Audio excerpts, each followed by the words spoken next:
Welcome to Poirot's Mysteries, where we dive into the timeless tales of the world's greatest detective, Hercule Poirot. I'm your host, Nolan Drake, bringing you these stories in a warm, conversational style, perfect for relaxing on a quiet evening. Today, we embark on a brand new original mystery inspired by the Queen of Crime herself, Agatha Christie, Hercule Poirot, and the Manor's dark past. This is a long-form story, clocking in at over 90 minutes, so grab your favourite cup of tea, settle in, and let the intrigue unfold. Chapter 1. The Summons from Blackwood Manor. 2,000 words. The fog that evening was of the thick yellow variety that swallowed gas lamps whole, and turned the Thames into a ribbon of molten pewter. It pressed against the tall windows of Whitehaven mansions like a living thing, muffling the clop of hooves on the embankment, and the distant cry of a newsboy hawking the evening editions. Another society scandal! Heir to Blackwood fortune in disgrace. Inside flat 203, Hercule Poirot sat in his favourite green velvet armchair, legs crossed with geometric precision, a small porcelain cup of tisane balanced on one knee. The room was a shrine to order.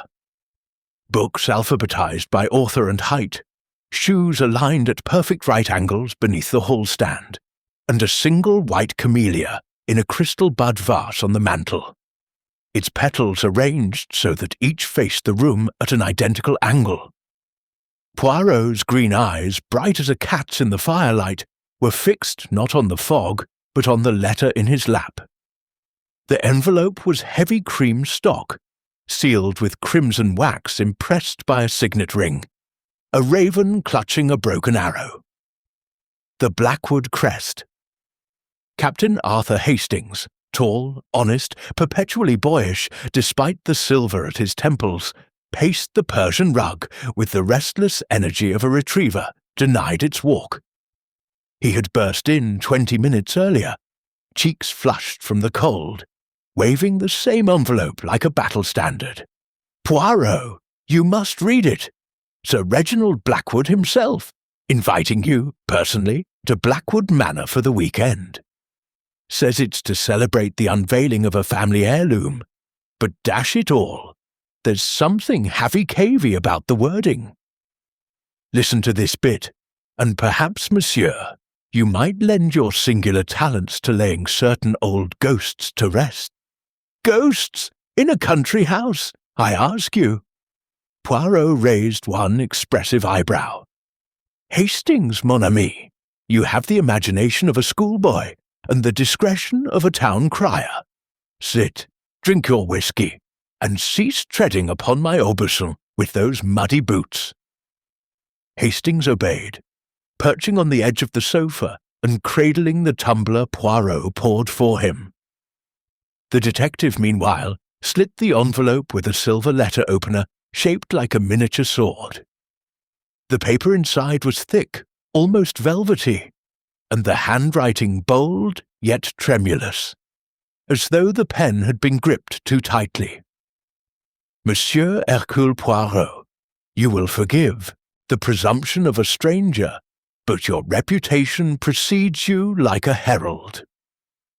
This coming Friday, I host a small gathering to mark the return of a Blackwood heirloom long believed lost, a dagger said to have belonged to my great-grandfather, Lord Harlan Blackwood, who vanished from this very house in 1850, under circumstances most mysterious. The manor has its legends, doors that lock themselves, footsteps in empty corridors, a study sealed for 3/4 of a century, its key lost with its master. I do not ask you to chase phantoms, monsieur, only to be present should any guest require the reassurance of logic in the face of superstition. My motor will collect you from Victoria at 3 o'clock. Do say you will come. The fogs of London grow wearisome, and the downs are golden with autumn. Yours in hope, Sir Reginald Blackwood Poirot, folded the letter with deliberate creases, each corner aligning perfectly. "Curious," he murmured. "A locked room from 1850, eh? And now a dagger returned after 76 years. One does not need the nose of a bloodhound to scent that something is pas naturel." Hastings leaned forward. "You'll go, then?" "Naturellement. The little grey cells, they are restless." Besides, Poirot permitted himself a small, satisfied smile. Sir Reginald's chef is said to rival the Savoy. One does not refuse soufflé Rothschild lightly. Cut to the following afternoon. The Blackwood Rolls-Royce Phantom, sleek funereal black with crimson piping, glides through the Sussex lanes like a shark through green waters. Inside, Poirot sits ramrod straight, gloved hands resting on the head of his Malacca cane. Hastings, opposite, pores over a dog-eared copy of the Times, occasionally glancing out at the passing scenery. "Look there, Poirot. Blackwood Village. Quaint little place. Pub called the Raven's Wing. Church with a Saxon tower. And, good Lord, is that the Manor?" Rising from a fold in the Downs, Blackwood Manor was a monument to Gothic exuberance. 3 stories of honey-coloured stone, pepper-pot turrets, gargoyles wearing centuries of lichen like verdigris jewellery. Ivy, thick, almost prehensile, clawed at the walls as though trying to drag the house back into the earth. The drive curved through an avenue of yews so ancient their branches interlocked overhead, forming a tunnel of perpetual twilight. The car crunched to a halt on gravel the colour of bone. The front door, oak-studded with iron, large enough to admit a carriage, swung open before the chauffeur could alight. A figure stood silhouetted against the glow of the entrance hall. Tall, stooped, dressed in immaculate black.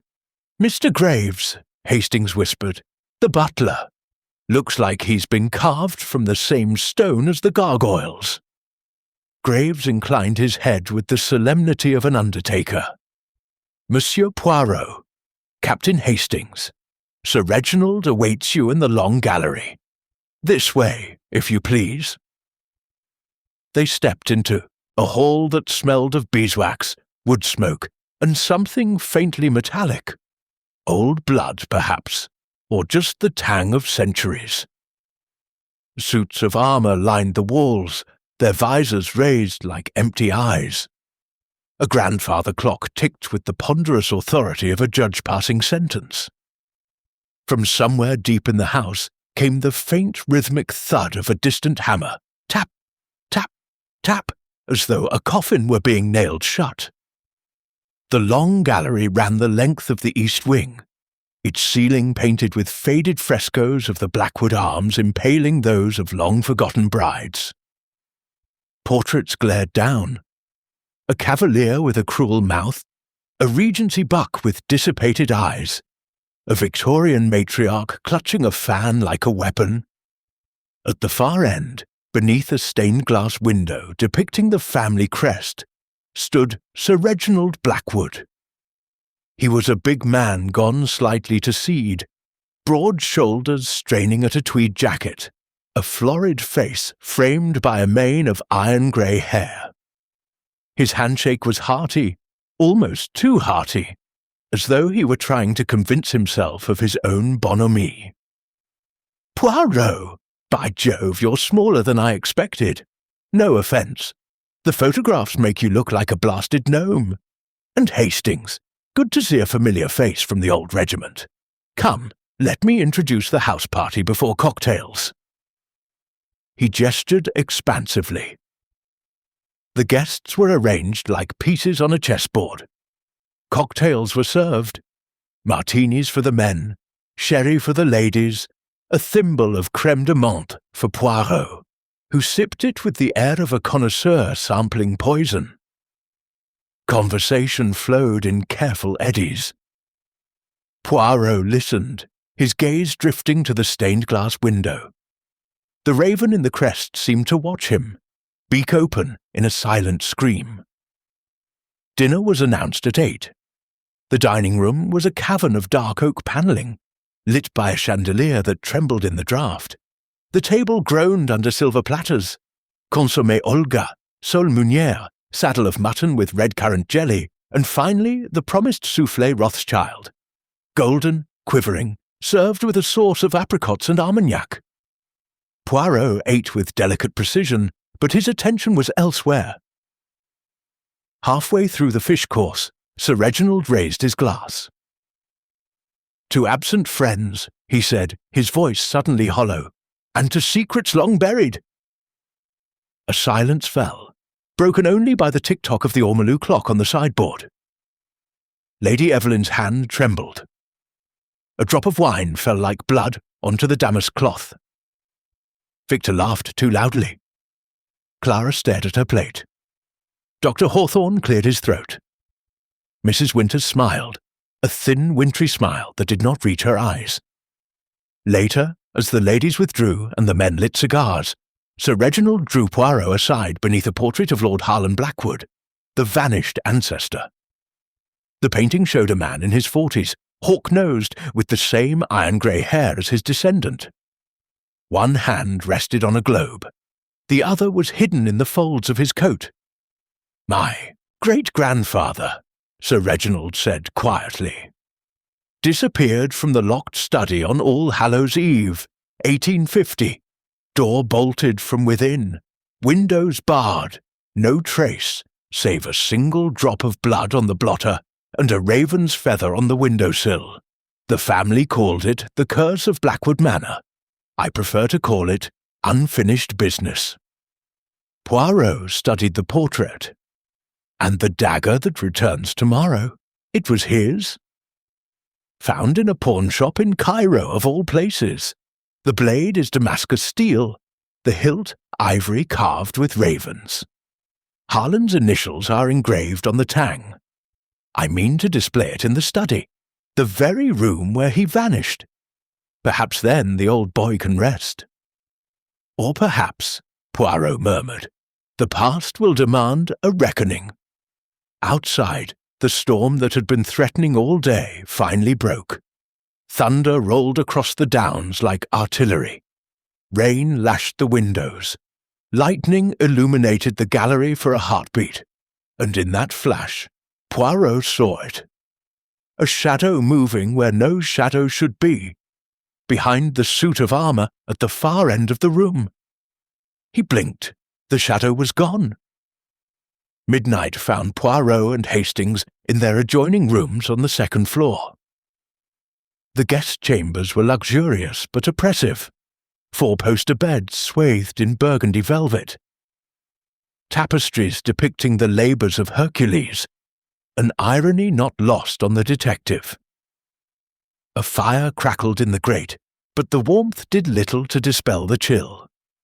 Hastings in striped pyjamas paced before the hearth. "I say, Poirot, this place gives me the willies. Did you see Lady Evelyn at dinner? Looked like she'd seen a ghost. And that sister, Mrs. Winters, she watches everyone like a hawk. Mark my words, there's trouble brewing." Poirot, already in bed, his moustache guarded by a net, waved a dismissive hand. "Trouble, oui, but of the human variety, not spectral. Observe, Hastings. 6 people in this house, each with a secret. Sir Reginald fears the past. Lady Evelyn fears the future. Victor fears poverty. Clara fears something she dare not name. Dr. Hawthorne fears exposure, and Mrs. Winters, she fears losing what she believes is hers by right." He switched off the bedside lamp. "Sleep, mon ami. Tomorrow the dagger arrives, and with it, perhaps, the key to the manor's dark heart." In the darkness, the storm raged on. Somewhere in the house, a door creaked. Footsteps whispered along a corridor. A woman sobbed once, then stifled the sound. And in the locked study at the end of the east wing, sealed since 1850, its key long lost, a single candle guttered to life, though no hand had struck the match. Chapter 2. The Locked Study and the Silent Dagger. The scream came at 12:17 a.m., a single tearing note that began as a man's roar and ended in a gurgle, as though a hand had been clapped over the mouth mid-cry. It sliced through the manor's slumber like a shard of glass through silk. Hercule Poirot was already awake. He had not removed his patent leather shoes. The little Belgian slept, when he slept at all, in a state of perpetual readiness. He was at his door before the echo died, Malacca cane in one hand, electric torch in the other. Captain Hastings stumbled after him, hair tousled, revolver clutched like a talisman. They were not alone. Doors flew open along the corridor like startled eyes.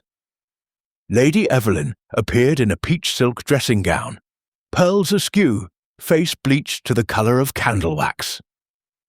Victor Blackwood, shirt unbuttoned, eyes wild, pushed past her.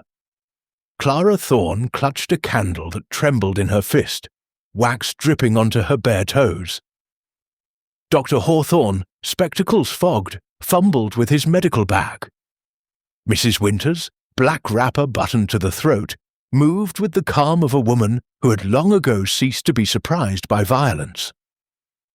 The butler, Graves, met them at the foot of the servants' stair. His face was the colour of old parchment. "The master's study, sir. He retired there after brandy, said he wished to be alone with the dagger. The door is bolted from within. I heard the cry." The study lay at the far end of a narrow passage lined with ancestral portraits, whose eyes seemed to follow the procession. The door was ancient oak, iron-bound, the lock a heavy mortise of Victorian manufacture. A brass key protruded from the keyhole, turned unmistakably from the inside. Victor rattled the handle. "Uncle, open up!" Silence. He threw his shoulder against the wood. It did not budge. Dr. Hawthorne pressed an ear to the panel. No breath, no movement. Poirot's torch beam danced across the frame. No splintered wood, no pry marks. He knelt, examining the gap beneath the door. A draught, faint but present. The room breathes, yet the door is sealed. He rose, eyes glittering. We break it.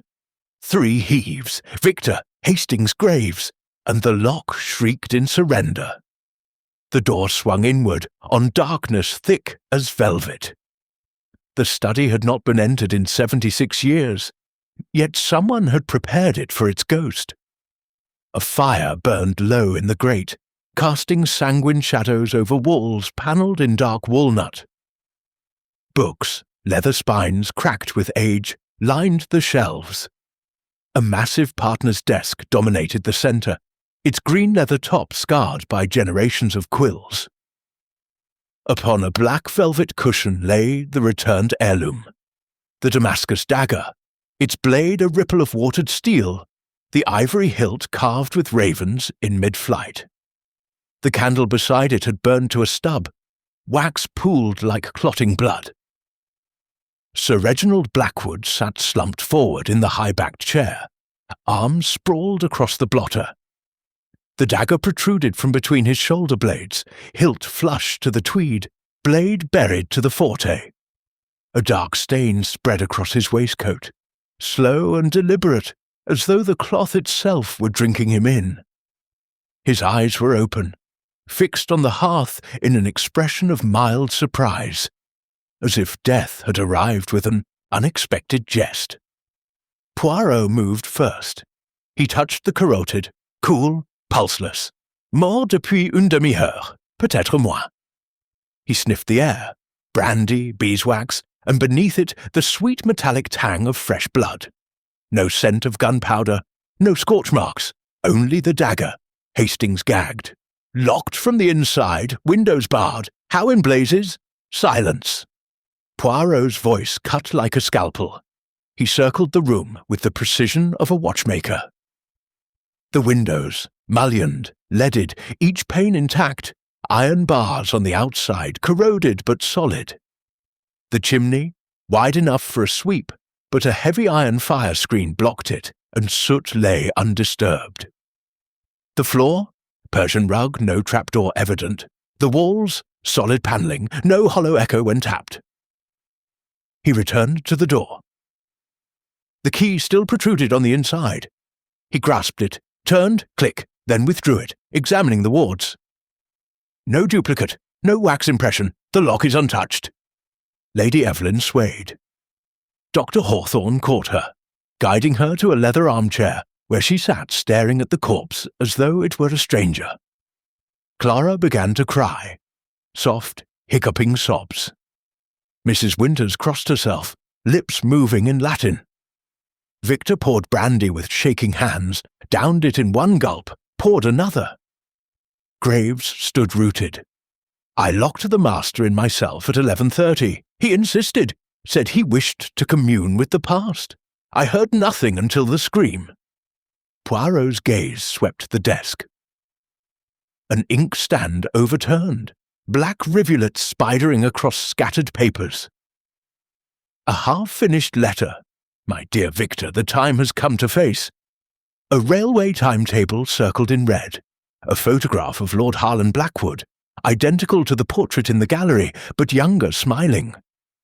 And beneath the body's right hand, a single raven's feather, glossy black, its tip stained crimson. Curious, Poirot murmured. The feather matches the crest, yet ravens do not bleed. He lifted the photograph. On the reverse, in faded ink, to my beloved brother, may the truth stay buried. A.W., Mrs. Winters' initials. Poirot's moustache bristled. Superstition is the refuge of the untidy mind. Observe, the wound is vertical, between the scapulae, delivered by a hand taller than the victim, or by the victim himself. Yet the angle is wrong for suicide. The dagger is driven with force. Sir Reginald was a heavy man. And the scream, why scream if one stabs oneself? He examined the dagger's hilt. No fingerprints in the blood, wiped clean. But on the ivory, a faint smudge. Lipstick, the shade of crushed raspberries. Lady Evelyn's shade. Dr. Hawthorne knelt beside the body, probing gently. Instantaneous. The blade severed the aorta. He would have been dead before the echo faded. Outside, lightning cracked. For an instant the room was lit, as though by magnesium flare. Every face etched in terror, every shadow sharpened to a blade. In that flash, Poirot saw it, a gloved hand withdrawing, behind the arras beside the fireplace. He whirled, but the tapestry hung motionless. Mon Dieu, he breathed, the manor is not empty tonight. Chapter 3. The Geometry of Suspicion. The morning room smelled of damp wool and fried bacon. Grey light filtered through tall windows, turning the silver teapot the colour of a corpse's cheek. Poirot stood at the head of the table like a general surveying a battlefield, hands clasped behind his back, moustache waxed to lethal points. Inspector Japp, square, red-faced, smelling of railway coffee, flanked him, notebook open, pencil poised. The house party sat in a ragged semicircle, breakfast untouched. Lady Evelyn's eyes were swollen. She clutched a lace handkerchief, as though it were a life raft. Victor nursed a black coffee, knuckles white on the cup. Clara's auburn curls were pinned severely, but a single strand had escaped, trembling with every breath. Dr. Hawthorne cleaned his spectacles in slow, hypnotic circles. Mrs. Winters buttered toast with the precision of a surgeon. Graves hovered by the sideboard, refilling cups no one drank. Poirot began without preamble. Mesdames et messieurs, we proceed with order and method. First, the timeline. Captain Hastings, your notes. Hastings cleared his throat. 11:27 p.m. Graves locks Sir Reginald in the study with the dagger. 11:29. Graves returns below stairs. Cook confirms. 11:45. Victor seen by Clara leaving the billiard room. 11:52. Lady Evelyn retires, passing Dr. Hawthorne on the landing. 12:03. Mrs. Winters rings for warm milk. Housemaid delivers. 12:17. Scream. 12:19. Door breached. Jap grunted. Tight. 4 minutes from milk to murder. Who was unaccounted for? Silence. The clock on the mantel ticked like a metronome counting heartbeats. Poirot's gaze moved from face to face. We begin with proximity. The study lies at the end of the east corridor. To reach it unseen, one must pass the grandfather clock on the landing. Its chime is distinctive. Who heard it strike 12? Clara raised a trembling hand. I did. I was reading in my room, directly above the study. The chime woke me. Then footsteps, soft, like slippers on carpet. Victor snorted. Probably Graves doing his rounds. Graves inclined his head. I was in the butler's pantry, sir, polishing the silver. The clock carries, but I heard no footsteps. Poirot's eyes narrowed. Yet someone walked. Mademoiselle Thorne, direction. Towards the study, then nothing, until the scream. Dr. Hawthorne replaced his spectacles. I was in the library researching insomnia treatments for Lady Evelyn. The clock chimed. I noted the time. I heard no footsteps. Convenient, Mrs. Winters said acidly. The library is at the opposite end of the house. Poirot ignored her. Next, the wound. Dr. Hawthorne, your examination. Hawthorne stood, medical bag in hand. Single thrust, downward angle, severing the aorta. Death, within seconds. The dagger entered to the hilt, considerable force. Sir Reginald was seated, facing the fire. The killer stood behind him. Height? Jap barked. 5'10", perhaps 6 foot, or taller if stooping. The blade's angle suggests the victim's head was tilted forward, reading perhaps. Poirot nodded. The half-written letter. My dear Victor, the time has come to face what, monsieur? He turned to the nephew. Victor flushed. Debts. Uncle was cutting my allowance. We argued at dinner. He wanted me to sign papers renouncing my claim to the estate if I didn't reform. I refused. Lady Evelyn's voice was a thread. Reginald was distraught. He spoke of ending the Blackwood line's shame. The dagger's return. It unhinged him. Mrs. Winters set down her knife with a clink. Shame? He meant my shame. Our great-grandfather's disappearance. Reginald believed it was murder, not suicide. He had proof, letters. He threatened to expose the family. Jap's pencil scratched. Where are these letters? In the study safe, Graves said quietly. Behind the portrait of Lord Harlan. Sir Reginald opened it last night, after locking the door. Poirot's torchbeam had revealed the safe. A modern Chubb, its dial still set to the last combination. Inside, a bundle of yellowed envelopes tied with faded ribbon, and a small leather-bound journal. Poirot had left them untouched for the police, but not before noting the top letter's salutation. To my dear sister Agatha, forgive me. Mrs. Winters paled. He had no right. Poirot continued. We return to the impossible. The door bolted from within. The key on the inside. Yet the killer entered, struck, and vanished. Observe! He produced a sheet of paper, sketching rapidly. The study layout. Desk here, windows here, door here, chimney here. No secret passages. Jap's men searched. The bars outside the windows, rusted but intact. The gap beneath the door, 1 inch, insufficient for a key to pass. He tapped the sketch. Therefore, the killer was inside when Graves locked the door, or the lock was tampered with after the crime. Victor laughed nervously. You're saying one of us was hiding in there with Uncle for nearly an hour? Possible, Poirot said. The room is large. The arras by the fireplace, deep shadows. A person could conceal themselves. Dr. Hawthorne frowned, but the scream, Sir Reginald would have cried out the moment he saw an intruder.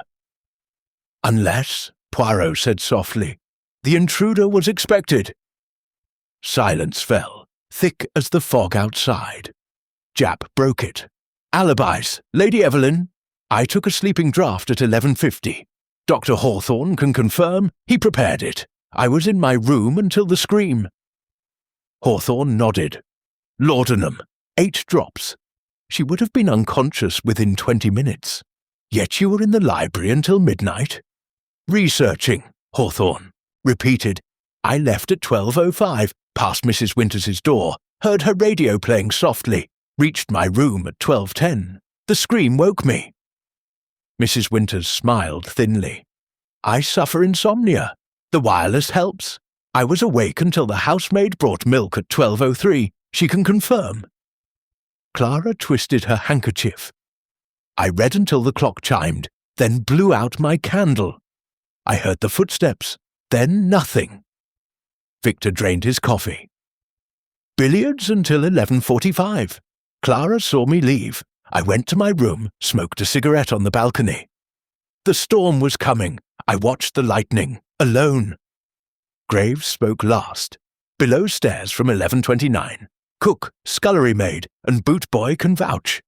I was polishing the Regency candelabra, silver nitrate stains on my cuffs to prove it. Poirot paced. All accounted for, yet the geometry is wrong. Someone lies. He stopped before Clara. Mademoiselle, the footsteps you heard towards the study, did they pause, hesitate? Clara's eyes widened. Yes, outside my door, for a moment, then continued. Poirot whirled to Victor. Your room is next to hers. The balcony connects both. You claim to be outside, yet Clara hears footsteps inside the corridor. Victor opened his mouth, closed it. I went inside to fetch matches, briefly. Matches, Poirot repeated. Yet your cigarette case, silver, monogrammed, lies on the billiard table, untouched. Jap's eyes gleamed. We'll check the balcony door for fingerprints. Poirot raised a hand. Unnecessary. Observe the lipstick on the dagger. Crushed raspberry, Lady Evelyn's shade. Yet she was drugged.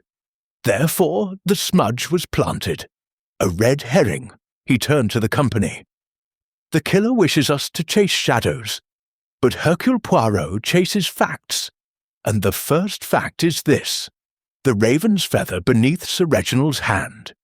It was not there when Graves locked the door. Graves swears the desk was bare, save the dagger and candle.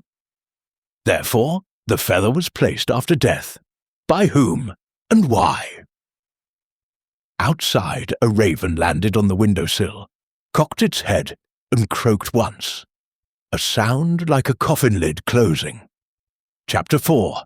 The safe, the scrap, and the smudge. The study had been sealed since dawn, but the smell of blood lingered like cheap perfume. Inspector Jap's men, 2 constables in heavy boots, stood guard outside the splintered door. Inside, Poirot worked alone, gloved hands moving with the reverence of a priest at an altar.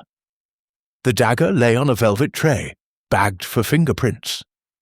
The body had been removed to the ice house. Only a chalk outline remained, arms flung wide as though embracing an invisible partner. Poirot began with the safe. The Chubb dial clicked under his fingers. 4 turns left, 3 right, 2 left, until the mechanism sighed open. Inside, the bundle of letters, the journal, and something new. A single sheet of modern notepaper, folded once, its edge torn jaggedly. He unfolded it, with tweezers. Burn this when read. The truth about Harlan is poison. If R speaks, the estate is forfeit.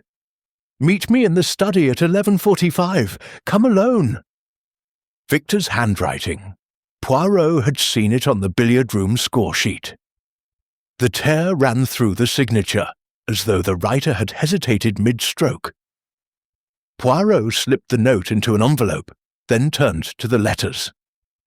Yellowed, brittle, tied with faded ribbon. The top one, dated 1849, was in a spidery copperplate. My dear sister Agatha, the Raven knows. I have seen the ledger. Father's fortune was never his. It was stolen from the East India Company, blood money for opium. If I speak, we hang. Destroy this. Harlan. The ribbon snapped under Poirot's fingers. Beneath lay the journal, Lord Harlan's, its leather cover cracked like old skin. The final entry, 30th of October, 1850. Tonight I confront A. She will not yield. The dagger is ready. If I vanish, look to the raven. Poirot closed the journal. So, the dark past is greed, not ghost. He moved to the desk. The overturned inkwell had dried into a black lake. In its centre, half submerged, lay another scrap, smaller, singed at the edges. Poirot fished it out with forceps. It read, in Sir Reginald's bold hand, "Cannot let the boy inherit ruin." The rest was ash.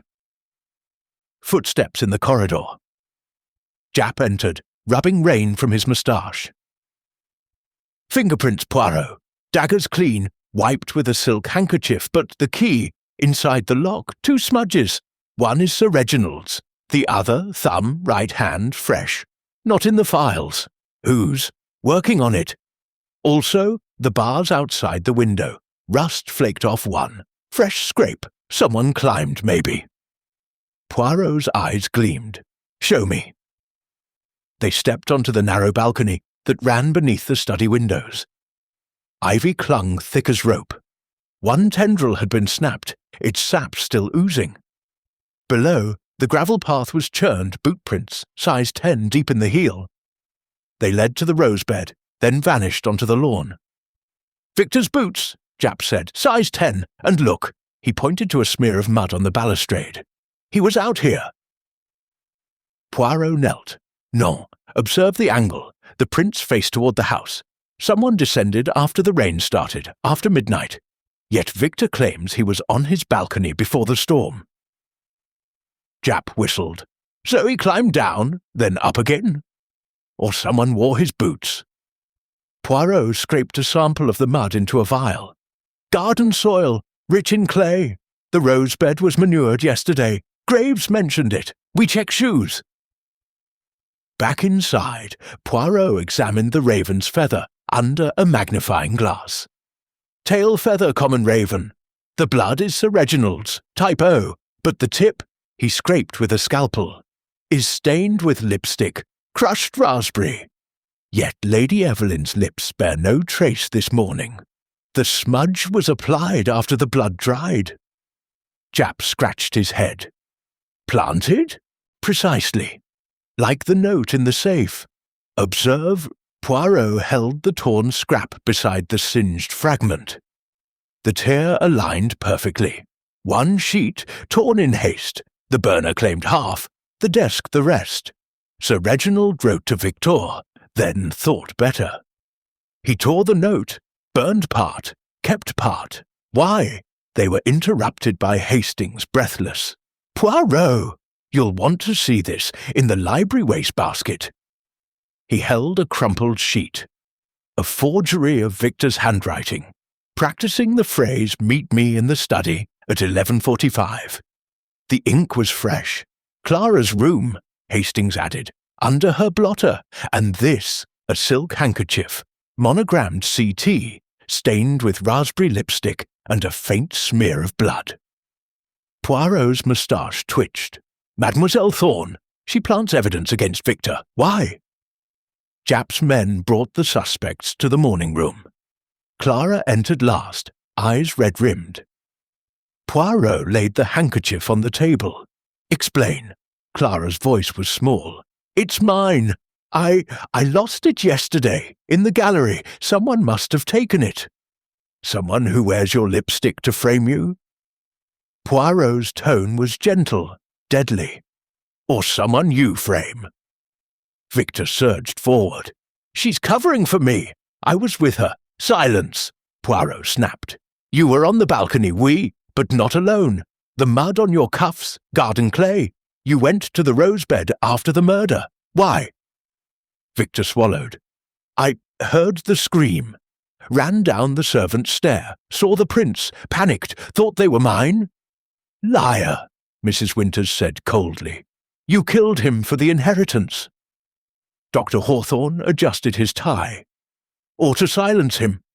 Sir Reginald discovered my prescriptions, morphine, for Lady Evelyn's nerves. He threatened to report me. Lady Evelyn gasped. Elias!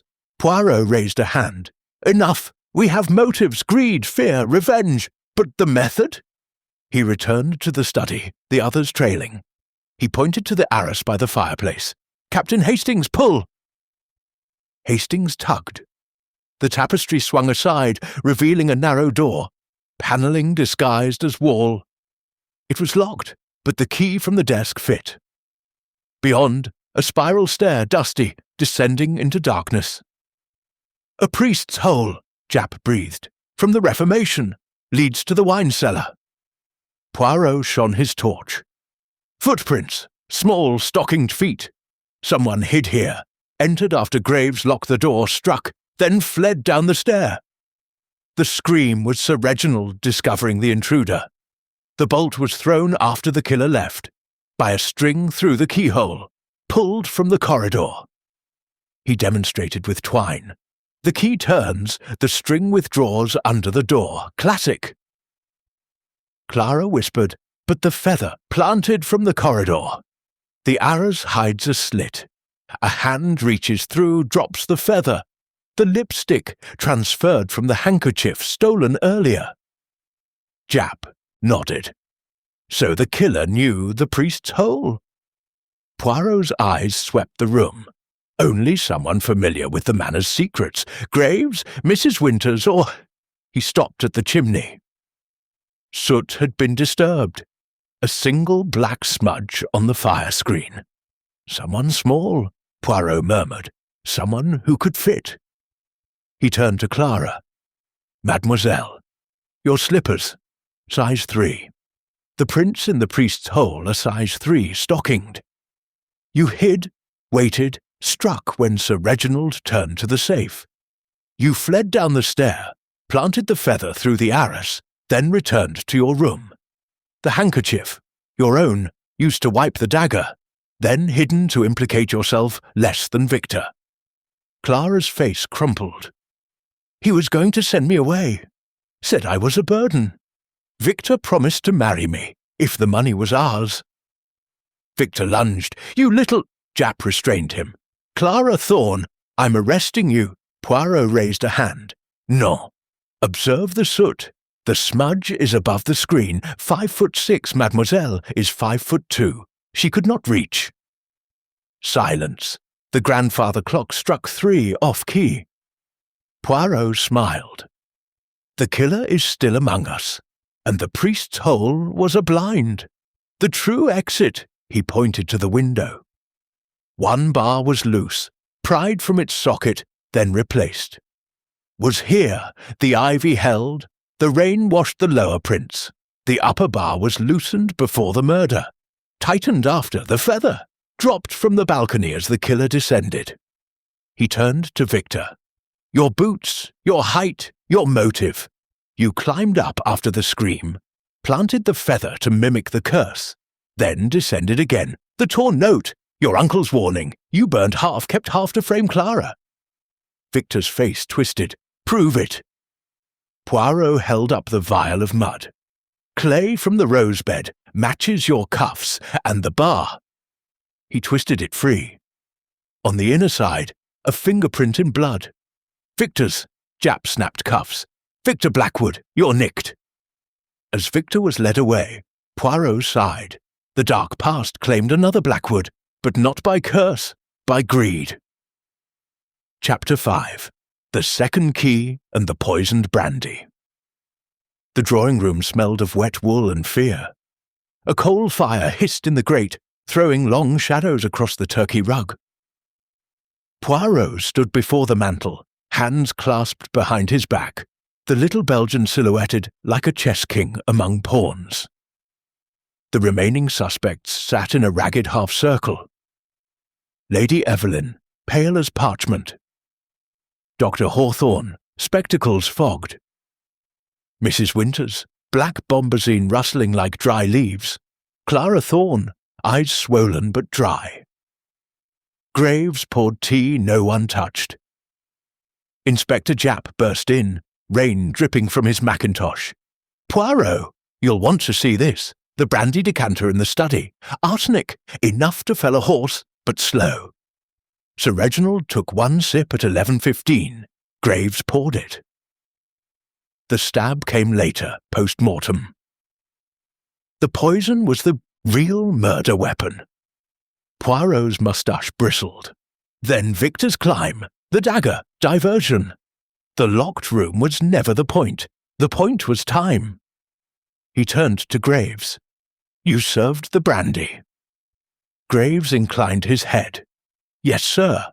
From the cellar. The decanter was sealed when I brought it up." Poirot produced a small glass vial. "Yet this residue, arsenic crystals, clings to the stopper. Someone opened it after you left the study." Japp held up a second object. A brass key, identical to the one in the study door, found in the priest's holster. "Duplicate, freshly cut. Locksmith in Lewis confirms. Ordered 2 days ago by Mrs. A. Winters." Mrs. Winters did not flinch. "I ordered it for the wine cellar. The old key snapped." Poirot's eyes glittered. "Yet the wine cellar lock is Yale. This is Mortice. You had the study key copied. Why?" She smiled thinly. "Reginald changed the combination on the safe. I needed access to family papers." Hawthorne cleared his throat. "The arsenic, my bag. I keep Fowler's solution for Lady Evelyn's hysteria. Someone stole a vial." Lady Evelyn's hand flew to her throat. "Elias!" Poirot raised a palm. "Patience, we reconstruct." 11:15. Graves pours brandy, leaves. Sir Reginald drinks, feels ill, locks the door to think. The poison acts slowly. At 11:45, someone enters with the duplicate key, finds him weakened, stabs him to hasten death, plants the raven's feather, exits, locks again with string trick. But the stab is post-mortem. The scream was the poison's onset. Clara whispered, "Then Victor."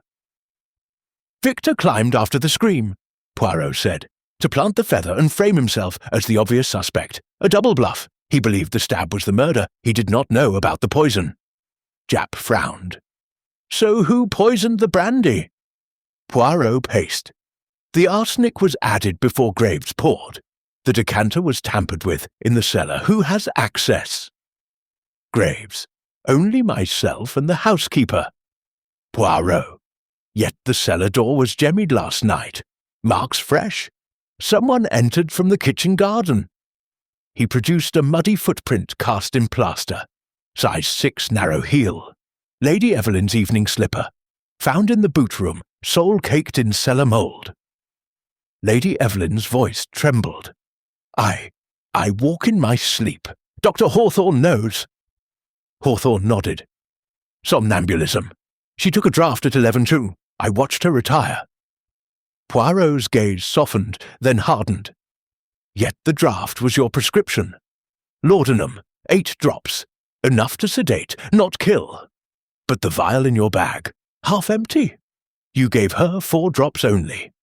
She woke, walked, poisoned the brandy under your instruction, returned to bed. You followed, staged the stab with Victor's dagger, stolen from the display case earlier, then climbed down the ivy to plant the feather. Victor saw you, thought to take the blame himself to protect. Clara!" Hawthorne stood. "Absurd! I was in the library." Poirot held up the forged note from Chapter 4. "Your handwriting. You practiced Victor's script to plant the torn scrap. The priest's whole key. Yours. Ordered under Mrs. Winters's name to deflect suspicion. The arsenic. Your vial. The motive," he turned to Lady Evelyn. "The estate. Sir Reginald discovered your affair. Planned to divorce you. Leave everything to charity. You and Hawthorne planned to marry. Claim the fortune." Lady Evelyn began to weep. "He was cruel.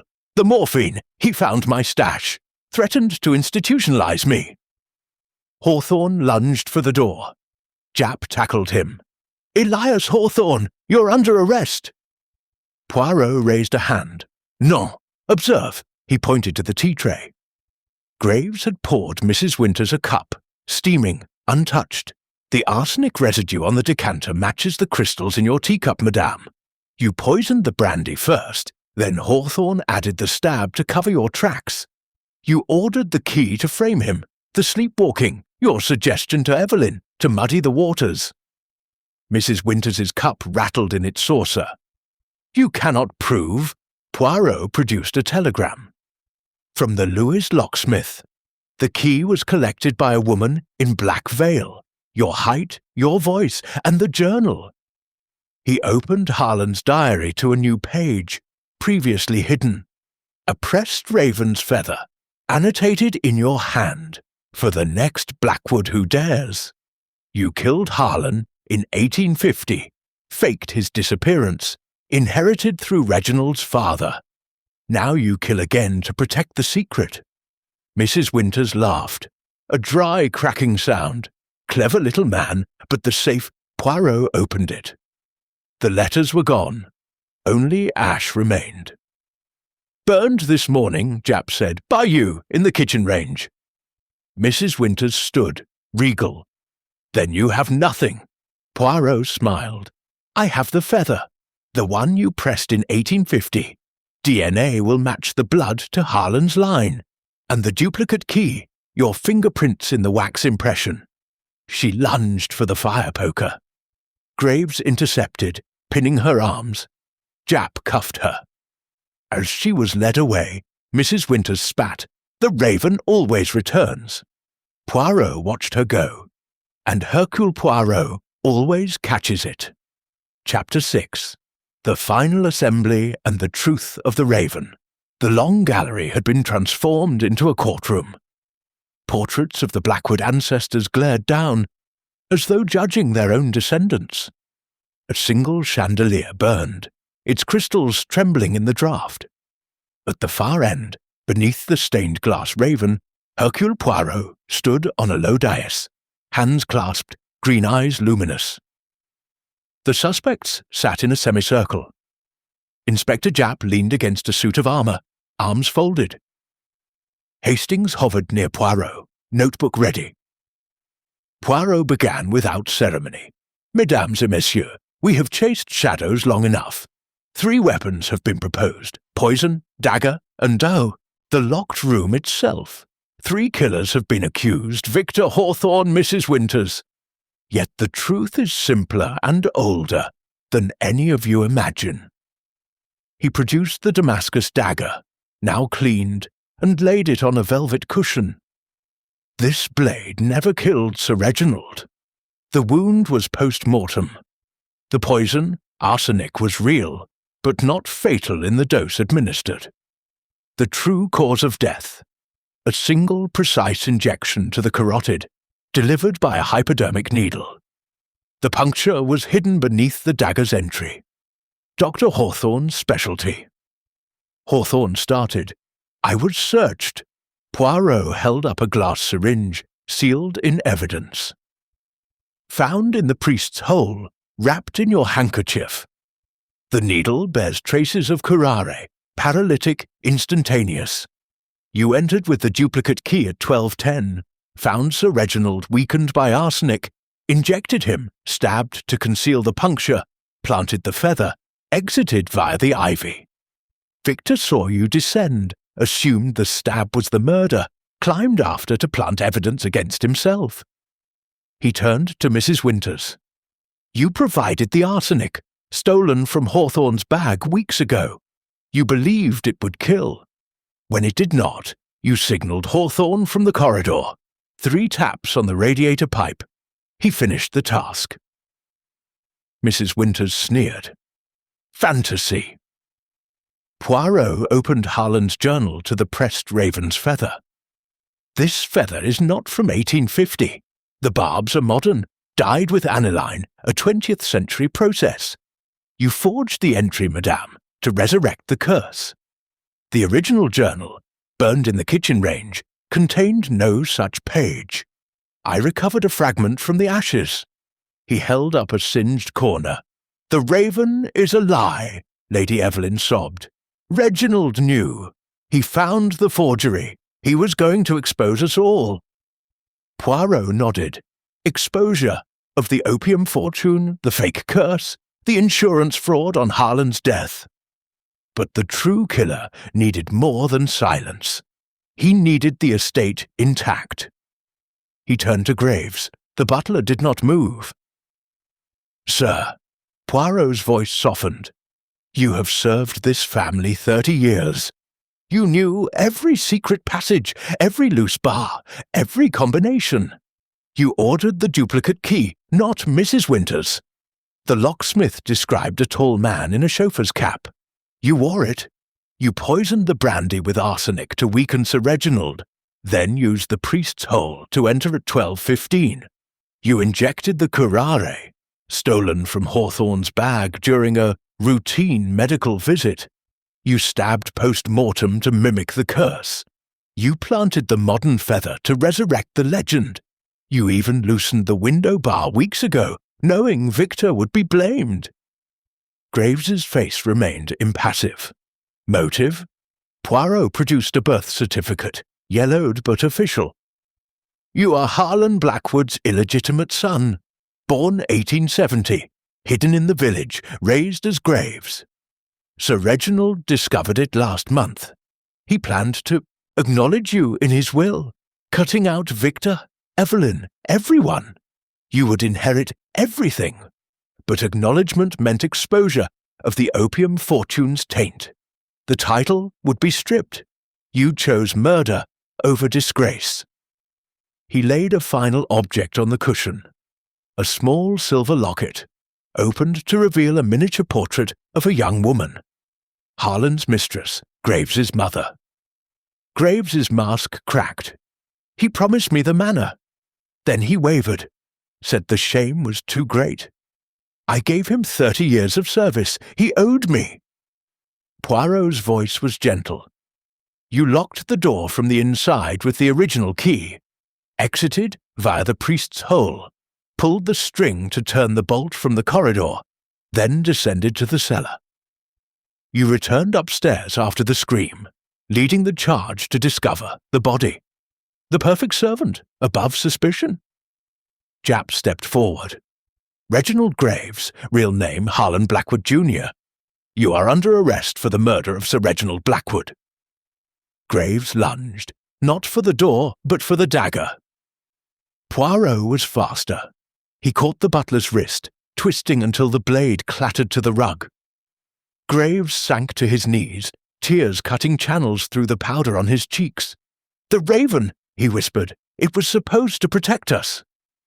Poirot knelt beside him. "The raven protected no one. It was always a lie." He rose, addressing the room. "The locked room was never impossible. It was orchestrated. Every clue, the feather, the poison, the duplicate key, the ivy, was planted to point elsewhere. The perfect crime, committed by the perfect servant." Lady Evelyn fainted into Clara's arms. Victor stared at Graves as though seeing a ghost. Mrs. Winters laughed once, bitter, broken. Hawthorne buried his face in his hands. Poirot turned to Japp. "The curare syringe, fingerprints will match Graves. The birth certificate is registered in Lewis. The locket was hidden in his quarters behind the service bell panel." Japp nodded. "It's over." Poirot looked up at the stained glass raven. "Non, Inspector. It is finished." Chapter 7. The Dawn Departure. The long gallery was empty now, save for dust motes drifting in the pale morning light. The stained glass raven caught the sun and threw fractured crimson across the floor. Blood that would never wash away. Hercule Poirot stood alone, hands clasped behind his back, surveying the room as though committing it to memory. The velvet cushion lay bare. The dagger, the syringe, the locket, all were boxed and sealed for Scotland Yard. The portraits of the Blackwood ancestors had been draped in black crepe. Their eyes no longer watched. Footsteps echoed. Inspector Japp entered. hat in hand. "It's done, Poirot. Graves, Harlan Blackwood Jr., has signed a full confession. Curare from Hawthorne's bag, arsenic from the garden shed, duplicate key ordered under his own name, but collected in disguise. The priest's hole, the ivy, the string trick, all his. He even planted the modern feather to keep the curse alive. Said he wanted the family to fear what they'd done to his mother." Poirot nodded. "And the others?" "Charges dropped. Victor's gambling debts will be settled by the estate sale. Clara Thorne inherits nothing but her freedom. Lady Evelyn is under Hawthorne's care. Real care this time, no morphine. Mrs. Winters returns to her cottage in the village with a pension and a warning. The opium fortune, whatever remains after restitution, goes to a home for fallen women." Fitting, Graves thought. Poirot permitted himself a small smile. "Poetic, no? The Raven's final jest." Japp offered a cigarette. Poirot declined with a wave. "I prefer my tisane, but tell me, Inspector, did Graves speak of the moment?" Japp exhaled smoke toward the ceiling. Said Sir Reginald looked up from the safe, saw him in the priest's hole doorway, and smiled. "So you're the ghost," he said. Then Graves injected him. No struggle, almost relief. Poirot turned to the window. Below, the gravel drive glittered with frost. The Blackwood Rolls-Royce waited, engine purring. Hastings stood beside it, valise in hand, looking up at the manor with something like sorrow. He forgave him, Poirot murmured. In the end, the father forgave the son. Japp crushed the cigarette beneath his boot. Forgiveness won't bring him back. But the manor will stand. National Trust, most likely. Tourists will pay sixpence to see the locked study, hear the tale of the raven. The curse becomes a postcard. Poirot's moustache twitched. Better a postcard than a prison. They descended the grand staircase together. In the entrance hall, the grandfather clock had been wound. It struck 7 with solemn authority. Graves is doing, no doubt, his last act of service. Lady Evelyn waited by the door, veiled, a small travelling case at her feet. Dr. Hawthorne supported her elbow. She approached Poirot, eyes red but steady. "Monsieur, I blamed the house, the portraits, the raven, but it was us. Thank you for seeing clearly when we could not." Poirot took her gloved hand. "Madame, the past is a shadow. Step into the light." Victor and Clara emerged from the morning room, arms linked. Victor's face was gaunt, but his eyes were clear. "Poirot, I was ready to hang for her for love. Turns out love was the only thing not poisoned here." Clara pressed a small bundle into Poirot's hands. A pressed violet from the garden, wrapped in tissue. "For your buttonhole, monsieur. Something alive from this place." Poirot tucked it into his lapel. "I accept with pleasure." Mrs. Winters appeared last, led by a constable. She paused before Poirot.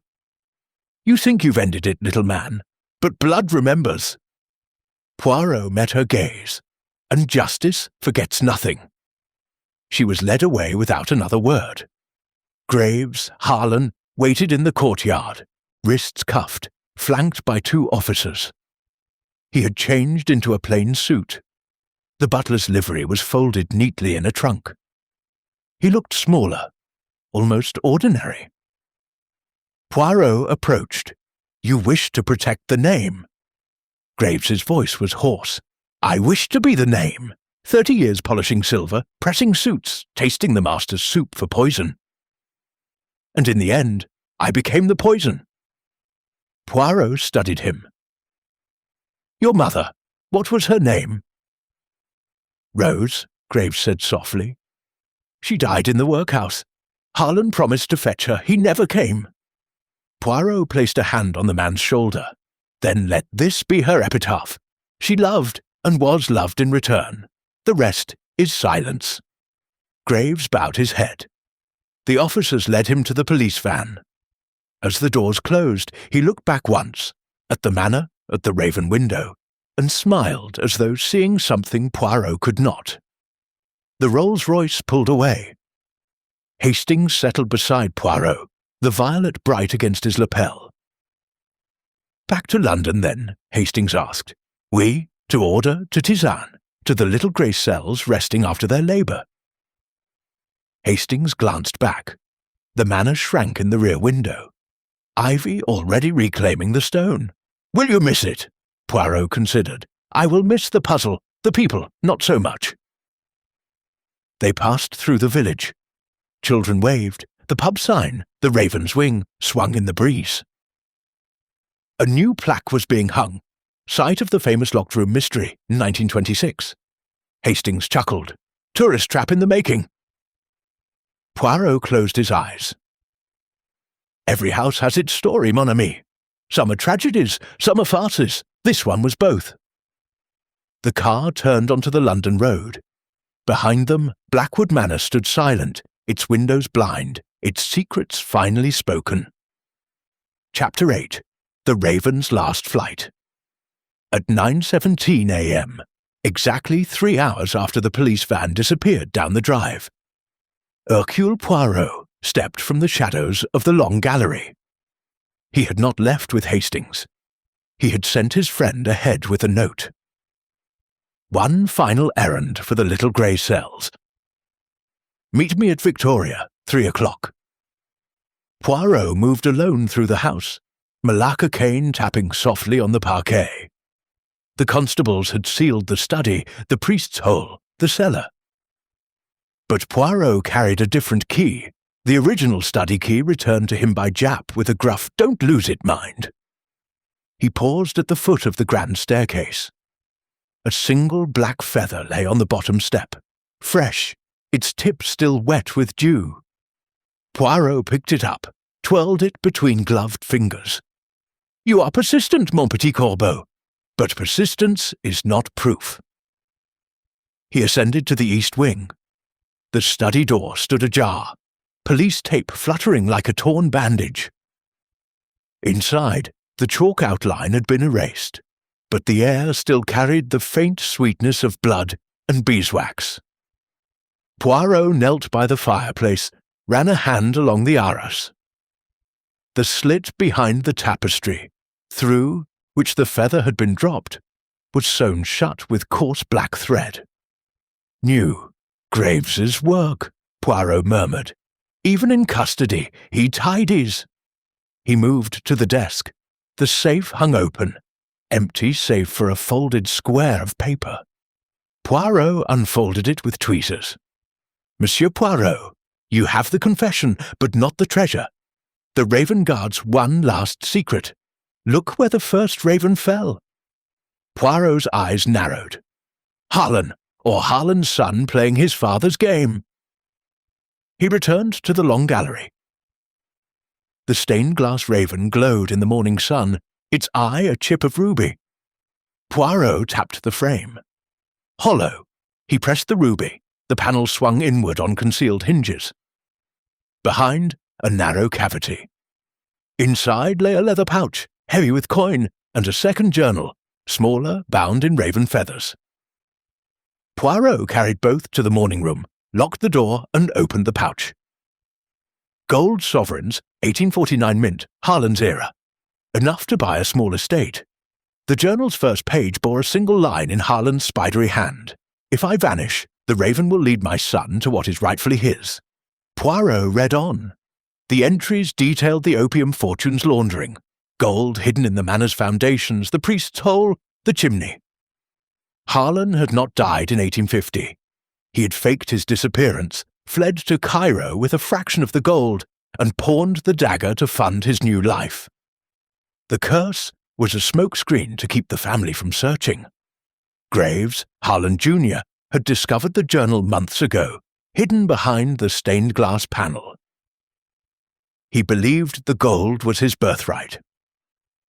When Sir Reginald planned to expose the fraud and donate the estate, Graves acted. The murder was not just for inheritance.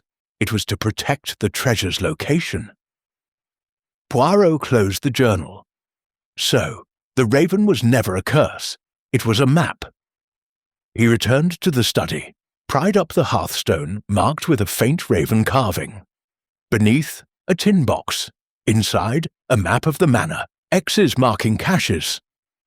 The largest X was beneath the wine cellar floor. Poirot summoned the village constable by telephone. "Send men to the cellar. Bring pickaxes." By noon, the cellar floor was up. Beneath, a stone slab, the blackwood crest carved deep. Lifted, it revealed a cavity lined with oilskin. Inside, gold bars stamped with the East India Company seal, and a final letter from Harlan to his unborn son. "Take what is yours, but let the raven fly. The house has suffered enough." Poirot stood in the cellar as the gold was catalogued. The constable whistled. "Enough to rebuild the village twice over." Poirot nodded. "It will go to restitution. Opium victims' families, the workhouse where Rose died. The manor will stand, but the raven will be painted white." He returned upstairs one last time. In the entrance hall, the grandfather clock struck 12. Poirot opened the glass face, moved the hands forward to 12:17, then stopped the pendulum. The manor fell, silent. Footsteps on the gravel outside. Hastings's voice, "Poirot! The train!"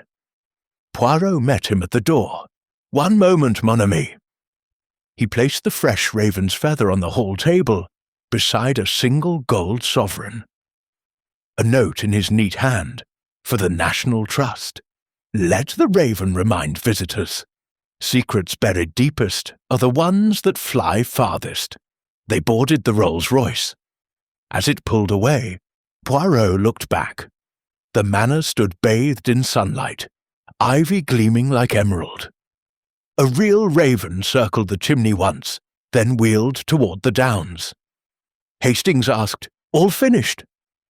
Poirot smiled. "The puzzle, oui. The story, never. Every house keeps one room locked. We have merely changed the key." The car turned onto the London road. Behind them, Blackwood Manor began its new life. Museum, monument, warning. The raven was gone, but its shadow would linger in every tour guide's tale, every child's whisper. Did you see it? The ghost with the golden eyes. Chapter 9. The 3:15 to Victoria. The 3:15 from Lewes to Victoria was nearly empty. A single first-class compartment, green leather seats, the faint scent of coal smoke and polished brass. Hercule Poirot sat by the window, Malacca cane across his knees, the pressed violet from Clara still bright in his buttonhole. Captain Hastings opposite, valise stowed, newspaper folded to the racing results. Outside, the Sussex Downs rolled past in watercolour greens and golds. Blackwood Manor was already a memory, a smudge on the horizon. Hastings cleared his throat. "I say, Poirot, did we leave anything behind?" Poirot did not look up from the passing landscape. "Only ghosts, mon ami, and ghosts travel light." The train slowed for a signal. A boy on a bicycle raced alongside, waving. Poirot raised a gloved hand in salute. The boy grinned, then vanished behind a hedge. Hastings unfolded the newspaper. Front page already. Butler Hare confesses to Blackwood murder. Treasure trove unearthed. They've got a photograph of Graves in cuffs and another of the gold. The Trust is calling it the Raven Hoard. Poirot's moustache twitched. Predictable. The English love a hoard. They will queue for sixpence to see the priest's hole, touch the dagger, buy a postcard of the raven. The truth becomes souvenir. Hastings turned the page. Letter to the editor from Mrs. Winters. Claims the gold is cursed. Says the raven will return. Load of rot. "No," Poirot said softly. "She believes. Belief is stronger than rot. It is why Graves killed, why Harlan fled, why Rose died in the workhouse. Belief in blood, in birthright in ravens. The train lurched forward. A tea trolley rattled past. Poirot ordered 2 cups, no sugar. Hastings watched the steam curl. What will happen to them, do you think? The survivors? Poirot sipped. Lady Evelyn has taken a cottage in Devon. Dr. Hawthorne accompanies her, not as lover, but as physician. The morphine is gone, the sleepwalking cured. She will plant roses, white ones. Clara and Victor, married yesterday. Quiet ceremony in the village church. Victor has sold his London flat, bought a small garage in Brighton. Clara will keep the books. They will argue over petrol receipts and forget the manor ever existed. And Mrs. Winters? Poirot set down his cup. She has returned to her cottage. The pension is generous. She feeds the ravens every morning, stale bread, a saucer of milk. She tells them stories of Harlan, of Rose, of the son who almost won. The birds listen. Birds always listen. Hastings folded the newspaper. And Graves? Poirot's gaze drifted to the window. A raven flew parallel to the train, wings beating in perfect rhythm with the wheels. He hangs next month, Wandsworth. He asked for no appeal, only one request, that the pressed violet from Clara be placed in his coffin. Something alive, he said. The warden agreed. Silence stretched, companionable. The train whistle sounded again, Victoria approaching. Hastings shifted. I keep thinking of the feather on the staircase, the one you left with the sovereign. Was it a message? Poirot smiled, the first genuine smile of the journey. A full stop, mon ami. The sentence is complete. The raven has delivered its last secret, now it may rest. The train slowed, brakes sighing. London's smoke replaced the Downs' clean air. Porters shouted, doors slammed. Poirot stood, adjusted his Homburg. Hastings gathered the valise. Back to Whitehaven Mansions, then, tisane and order. Order, oui, but first, Poirot produced a small parcel, wrapped in brown paper. A gift for Miss Lemon. Raven feather bookmarks. She will appreciate the irony. They stepped onto the platform. The raven was gone, lost in the city's grey. That evening, in the orderly flat, Poirot arranged his correspondence. A letter from the National Trust. The manor opens Easter. Your name on the plaque beside the priest's hole. Solved by Hercule Poirot, 1926. Another from Clara. A wedding photograph, her smile bright, Victor's hand steady on her waist. On the back, thank you for the garage, and for the future. A third, in Graves's careful butler's hand, smuggled out by the warden.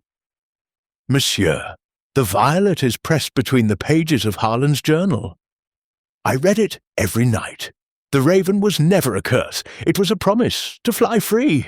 I fly soon. Tell Rose I kept the name clean. H. Poirot placed the letter in a cedar box labelled Affaires Classées. He locked it, pocketed the key and turned to the window. London's lights flickered like 1,000 small fires. Hastings entered with the Evening Post. Anything interesting? Poirot shook his head. Only the usual. A Maharaja's emerald, a colonel's wife, a disappearing clergyman, the little grey cells. They never rest. He poured 2 glasses of sirop de cassis. They raised them to the night. To the living, Poirot said, and to the dead, Hastings replied. Outside, a single raven perched on the sill, cocked its head, then took flight into the dark, wings silent, shadow long. Chapter 10. The Order of Small Things. The fire in Poirot's sitting room burned low, a single coal glowing like a raven's eye. The room was exactly as it had been before the summons. Books alphabetized, shoes in pairs, camellia perfect in its vase. Yet the air carried the faint scent of Sussex rain and pressed violets. Poirot sat in the green velvet armchair, a small cedar box open on his lap. Inside, the raven feather bookmark, the pressed violet, Harlan's final letter, the gold sovereign. He arranged them in a precise square, then closed the lid. Hastings entered with a tray, 2 cups of tisane, no sugar, a plate of langue de chat. Miss Lemon's gone home. Said to tell you the files are immaculate. She's even labelled the raven feather Exhibit R 1926. Poirot smiled. She understands order. Hastings settled opposite. Funny thing, post came after you locked the box. From the National Trust. He handed over a crisp envelope. Poirot slit it with the silver letter opener. Inside, a brass plaque, still warm from the engraver. Blackwood Manor, the locked study, solved by Hercule Poirot. 17 Tartar 20, October 1926. The raven flies at midnight. Poirot turned the plaque in the firelight. They have chosen poetry over precision. Acceptable. He placed it beside the cedar box. Silence stretched, comfortable as an old coat. Hastings broke it.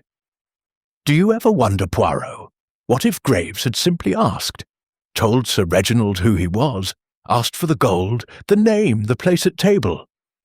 Poirot considered. Every day, mon ami, but some doors open only when knocked with fear. Graves knocked with a syringe. He rose, crossed to the window. London slept under a thin frost. A taxi's headlights swept the embankment, then vanished. Still, Poirot continued, he left one door ajar, the violet. He asked for life in his coffin. A small thing, but order begins with small things. Hastings joined him. Clara sent a telegram. They've named the garage Raven Motors. Cheeky. Poirot chuckled. Appropriate. The Raven now sells petrol and spark plugs. Progress. Another envelope lay on the mat. Hand-delivered. No stamp. Poirot opened it. A single raven feather and a note in Mrs. Winters's spidery hand. The birds still come. I tell them you won. They do not believe me. A.W. Poirot tucked the feather into the cedar box. Belief is stubborn like ivy. The telephone rang, sharp, insistent. Hastings answered. Yes, he's here, I see. He covered the mouthpiece. Scotland Yard, Wandsworth. Graves, Harlan, has refused breakfast. Asked if you would accept a visitor tomorrow. Last request. Poirot took the receiver. The warden's voice was gravel. He says he has one more secret, Mr. Poirot. Something about the raven's eye. Won't tell anyone else. Poirot's gaze drifted to the plaque. Tell him 10 a.m. I will bring tisane. He hung up. Hastings raised an eyebrow. You'll go. Natural element. A secret shared is a burden halved, even on the eve of the rope. The fire settled into embers. Poirot poured the last of the tisane, handed Hastings a cup. To small things, Poirot said. They clinked porcelain. Wandsworth Prison, 10:03 a.m. The cell was clean, whitewashed, a single barred window high in the wall. Graves, Harlan, sat on the cot in a grey suit, hands folded. The violet lay on the blanket, pressed between glass slides like a museum specimen. Poirot took the wooden chair. A warder stood outside, door ajar. Graves spoke first. You came. I'm a man of my word. Graves gestured to the violet. It travelled well. Tell Clara the colour is still true. Poirot nodded. The raven's eye? What is it? Graves reached into his pocket, produced a tiny object wrapped in tissue. Unwrapped. A ruby, pigeon's blood, the size of a pea. The missing eye from the stained glass raven. I pried it out the night before the murder, Graves said. Harlan's map said the ruby marked the final cache, under the chapel floor. Gold enough for a new life. I was going to take it after the reading of the will. When Sir Reginald changed his mind, he shrugged. The eye stayed in my pocket, through everything. Poirot turned the gem in the light. You offer it now. To the trust. For Rose's workhouse, let the raven see clearly at last. Poirot pocketed the ruby. It will be done. Graves leaned forward. One more thing. The real curse was never the house. It was silence. Harlan never spoke her name. I never spoke mine. Speak it now, monsieur, for the record. Poirot met his eyes.